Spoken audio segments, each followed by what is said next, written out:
25টি রাজনৈতিক দল out of 31 পিয়ারের পক্ষে।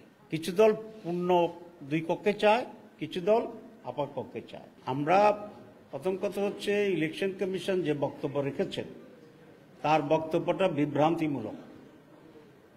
এই কারণে যে আমাদের সংবিধানে প্রতি 5 বছর পর নির্বাচন হবে এই কথাটি লেখা আছে, কিন্তু কোন পদ্ধতিতে নির্বাচন হবে এই কথাটি লেখা নাই।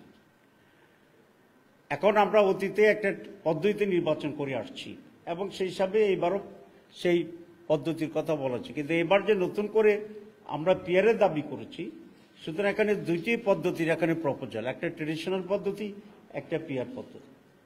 সুতরাং ইলেকশন কমিশন যে কথা বলছে যে ট্রেডিশনাল পদ্ধতিতে নির্বাচন করা, এটাও সংবিধানে নাই।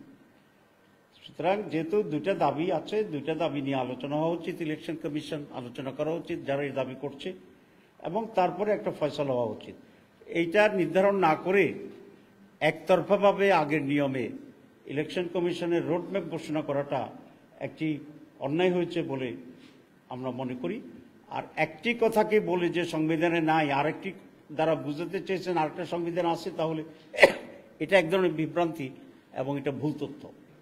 না, এটা কোনো ধাক্কা হয় নাই, ধাক্কা খায়ও নাই, কেউ ধাক্কা দেয়ও নাই।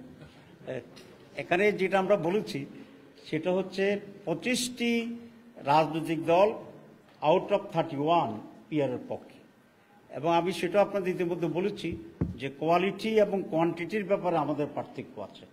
কিছু দল পূর্ণ 2 কক্ষে চায়, কিছু দল আপার কক্ষে চায়, কিন্তু পিয়ার চায়।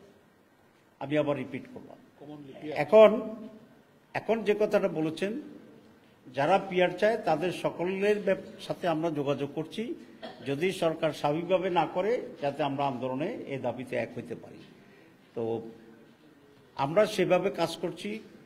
কতগুলো দল, যুগপথ, এসব বিষয়টি এখনো আমরা নির্ধারণ করিনি। যারাই এখন ইতিমধ্যেই এই নিয়ে কর্মসূচিতে একমত হয়েছেন, আমরা তাদের মতো করে প্রত্যেকে তার নিজ নিজ জায়গা থেকেই তারা কর্মসূচি করছে।